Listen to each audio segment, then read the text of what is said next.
उधर बीजेपी सांसद सुभाष बराला ने जनता टीवी से खास बातचीत की। इस दौरान सुभाष बराला ने मिडिल ईस्ट संकट समेत कई मुद्दों पर अपनी बात रखी और साथ ही उन्होंने विपक्षी पार्टियों पर भी जमकर निशाना साधा। हालांकि जो घरेलू गैस की कीमतें हैं उसमें जो है किसी तरह की बढ़ोतरी नहीं हुई है, या फिर जो पेट्रोल है उसमें भी किसी तरह की जो बढ़ोतरी नहीं देखने को मिलती नजर आई है। सर, कैसे आप देख रहे हैं जिस तरीके के हालात बने हुए, और इस बीच जो एक सीधे तौर पर कहे तो कांग्रेस या फिर विपक्षी पार्टी कह रहे हैं कि महंगा। हमारे साथ में बीजेपी सांसद सुभाष बराला जी बात करने के लिए मौजूद हैं। देश में आज कई चीजों के सेक्टर्स में दाम बढ़ते हुए नजर आ रहे हैं। कमर्शियल सिलेंडर की बात की जाए उसके दाम बढ़े हैं, प्रीमियम जो डीजल है उसके भी दामों में जो बढ़ोतरी है वो देखने को मिलती हुई नजर आई है। हालांकि जो घरेलू गैस की कीमतें हैं उसमें जो है किसी तरह की बढ़ोतरी नहीं हुई है, या फिर जो पेट्रोल है उसमें भी किसी तरह की जो बढ़ोतरी नहीं देखने को मिलती नजर आई है। सर, कैसे आप देख रहे हैं जिस तरीके के हालात बने हुए, और इस बीच जो एक सीधे तौर पर कहे तो कांग्रेस या फिर विपक्षी पार्टी कह रहे हैं कि महंगाई की मार जो है दी गई है। देखिए, विपक्ष को कम से कम युद्ध के समय में बेशर्मी की बातें नहीं करनी चाहिए। आज दुनिया संकट के अंदर है, और ये संकट ना ही भारत के कारण से है, ना ही नरेंद्र मोदी जी के कारण से है, लेकिन विपक्ष इतनी बेशर्मी और ढीठता के साथ अपना रवैया लेता है इस प्रकार के मामलों में भी। उसको इतना ध्यान होना चाहिए पूरी दुनिया में किस प्रकार से महंगाई आसमान छूती जा रही है, और नरेंद्र मोदी जी के प्रयासों से, चाहे उन्होंने पेट्रोलियम पदार्थों पर एक्साइज ड्यूटी कम करने का काम किया हो या अन्य रास्ते निकाले हों, जिसके कारण से ना कोई घरेलू गैस का सिलेंडर के कहीं दाम बढ़े हैं, ना डीजल पेट्रोल के दाम बढ़े हैं, ना अन्य आम आदमी के, गरीब आदमी के उपयोग की चीज़ों के दाम बढ़े हैं।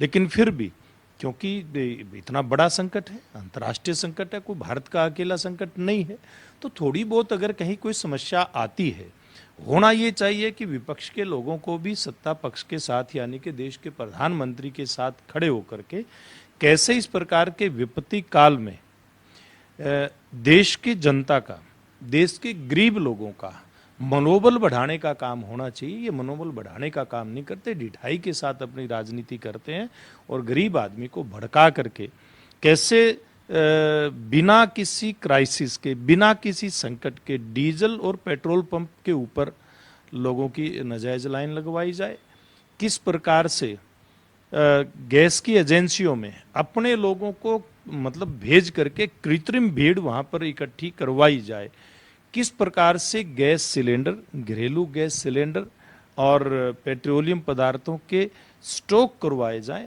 ताकि मार्केट में से इनकी कमी हो जाए। फिर भी आम जनता इनके बहकावे में आने वाली नहीं है। वो पूरी तसल्ली के साथ, पूरे धैर्य के साथ, पूरे संयम के साथ और पूरी मजबूती के साथ देश के प्रधानमंत्री जी के साथ, सरकार के साथ इस संकट के दौर में खड़ी है। सर, एक बड़ा लक्ष्य लेकर केंद्र सरकार चली थी, खासतौर पर गृह मंत्री जिस तरीके से उन्होंने कहा कि 31 मार्च 2026 बस्तर या फिर कहें कि जो नक्सली मुक्त भारत है वो होगा। आज पहली सुबह है उस पूरे जो है क्षेत्र के लिए। कैसे आप देख रहे हैं? गृह मंत्री जी ने भी स्पष्ट किया कि ऑलमोस्ट जो है पूरी तरीके से खात्मा जो है कर दिया गया है। देखिए, बहुत बड़ी एक समस्या देश के कोई एक हिस्से के सामने नहीं थी। बहुत एक लंबा रेड कॉरिडोर देश के अंदर बना हुआ था, और बहुत सारे राजनीतिक दल, प्रत्यक्ष भी और अप्रत्यक्ष भी, उनको सपोर्ट करने का काम कर रहे थे। वो जो हत्याएं करते थे, लूटपाट करते थे, डकैतियां करते थे, आमजन को परेशान करते थे, वहां पर विकास की परियोजनाओं को लागू नहीं होने देते थे, उनकी बातों को जायज ठहराते थे। कहते ये तो बंदूक उठा रहे हैं तो इनका अधिकार है। अरे भाई, संविधान ने आपको अधिकार देने का रास्ता तय किया है, आप उस रास्ते से अपने अधिकारों को प्राप्त करने का काम कीजिए, खुद भी शांति से रहिए और देश के आमजन को भी शांति से रहने का जो हक है उसे उस हक से जीने दीजिए।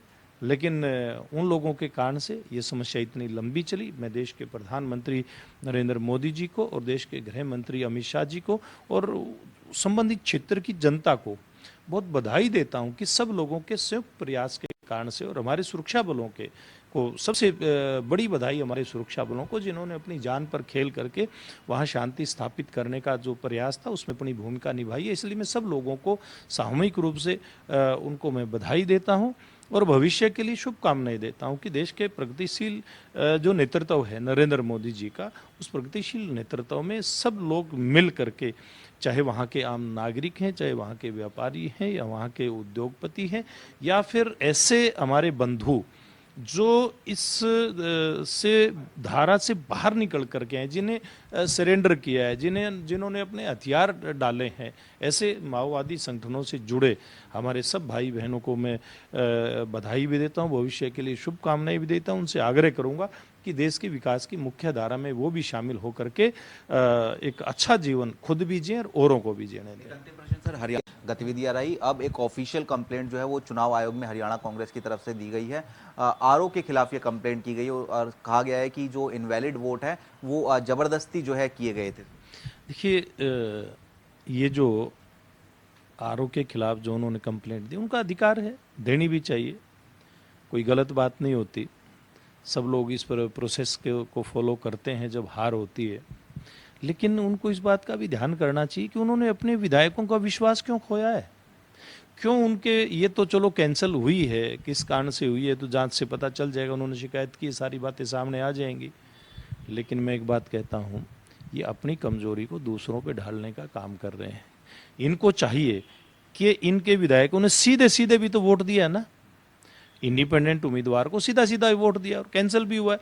उसकी जांच अपने अंदरूनी जांच करनी चाहिए कि अंदरूनी मामला क्या है, क्यों इनका हुड्डा साहब से, राहुल गांधी से मोह भंग हुआ है, जांच तो इस बात की करनी चाहिए। तो हमारे साथ में सुभाष बराला जी थे, जनता टीवी से तमाम मसलों को लेकर खास बातचीत कर रहे थे। कैमरा पर्सन सागर के साथ स्पर्श शर्मा, जनता टीवी, दिल्ली।